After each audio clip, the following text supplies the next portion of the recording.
What's up, everybody? Welcome back. So, what are we doing today? We are adding on to the rear bumper, and this bumper here is actually a factory part that bolts right onto the springs right there.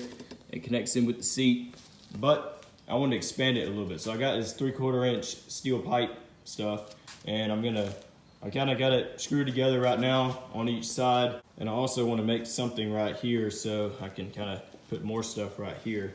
So I got this other pipe steel I have, and I was originally going to use those 3/4 inch pipes right there, but when I was at the store, I accidentally bought a freaking 1/2 inch, so it wouldn't work, but I did find some extra 1/2 inch pipes, so I screwed those in there, and that is going to stick right there. I already have it marked out where I'm going to cut it, so that's going to get welded in place right there, and I'm going to repaint this entire thing, and it should come out really nice. So pretty much I can put all kind of stuff back here. I will also have some handles that I can hold on to if I feel like I'm gonna flip over or something like that. It clears my shifter, clears my cup holder, everything like that. Another reason why I'm putting this on there is because if we look at the bumper, it just looks like a big, huge hole right there. So I kind of want to put something right there to kind of cover it up a little bit.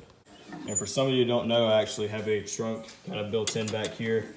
So you just undo that, lift it up, it's on my crap.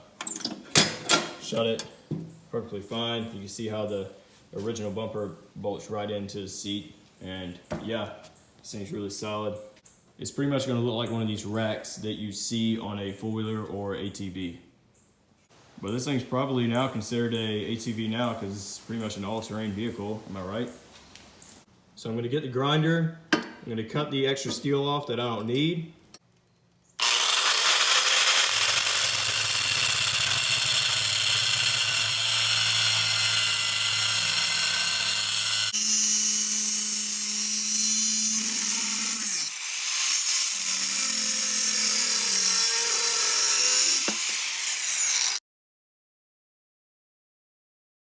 Alright, so I forgot to get the camera, but I got it cut out roughly to the length. I kind of cut it like this so it sits in the tube a little bit better. But I did remove it, and it's sitting right here before you. I'm going to sit the pieces right there, the other piece over there, put this in the center.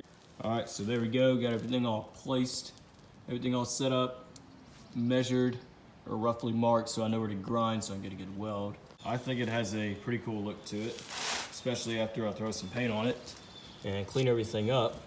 I'm gonna have to tweak it a little bit more and get everything perfectly centered because I don't like things being screwed up.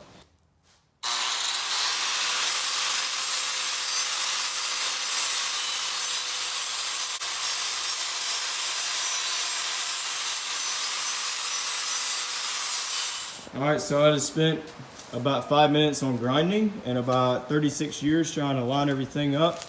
And so far it looks pretty good.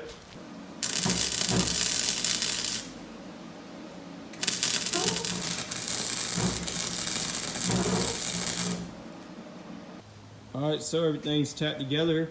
I couldn't film the whole thing because otherwise I'll run out of film. But anyway, let's disconnect our ground and let's pick it up.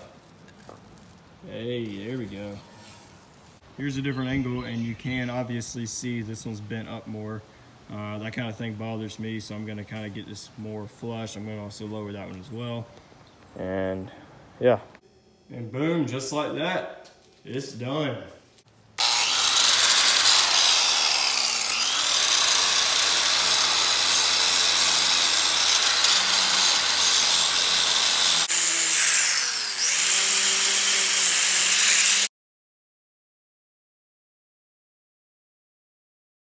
All right, so I got all wire brushed, cleaned up with carburetor cleaner, and it actually looks really nice.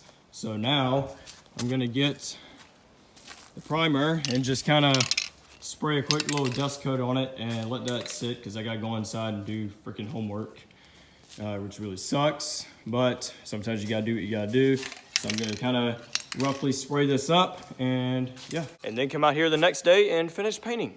And I'll probably paint it the same color as I did with this front bumper, which is this stuff here.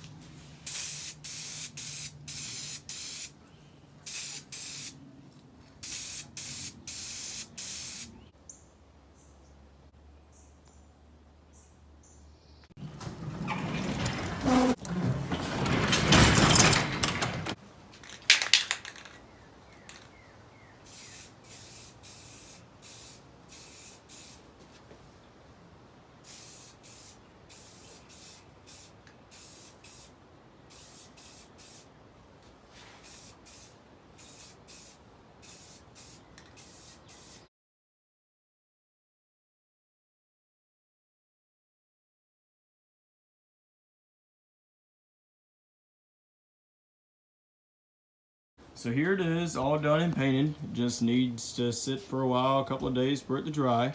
I kind of ran out of that other color, and you can't hardly see anything from that angle, but I ran out of that color.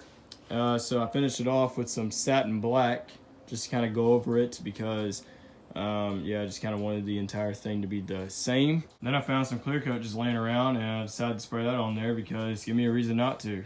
I don't know if you can hear that wind, but it was blowing like crazy, and that's always gonna happen when you're trying to paint. The wind's gonna blow 900 miles an hour. It actually doesn't look too bad without it. It just looks kind of odd. A new seat is definitely gonna be on the list, and I'm actually gonna get a new low back seat and put the new seat on the racing mower and take this high top or high back seat, because the seat is actually a little bit taller, and put that back on this mower here. Because I don't know if you noticed it before, but the rack is slightly higher than the seat, and I kind of want it to be more flush.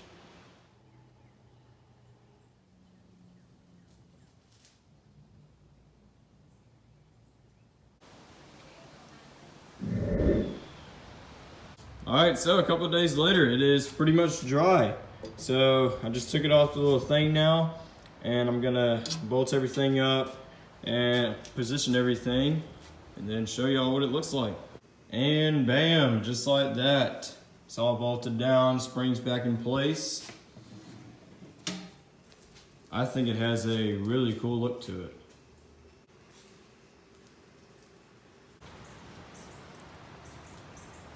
So the last thing I really need is a bungee strap, but I'm not gonna put it on right now because I still want the paint to kind of have more time to cure.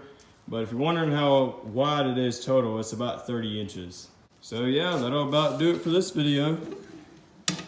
So yeah, y'all, I hope you liked this video. If you did, click all the other buttons our YouTubers tell you to click. If you didn't like this video, click on thumbs down twice because two's better than one. 3 or more doesn't work, obviously. And yeah, let me know if you have any other mods or ideas you think I should do to this. And y'all should see me in the next one.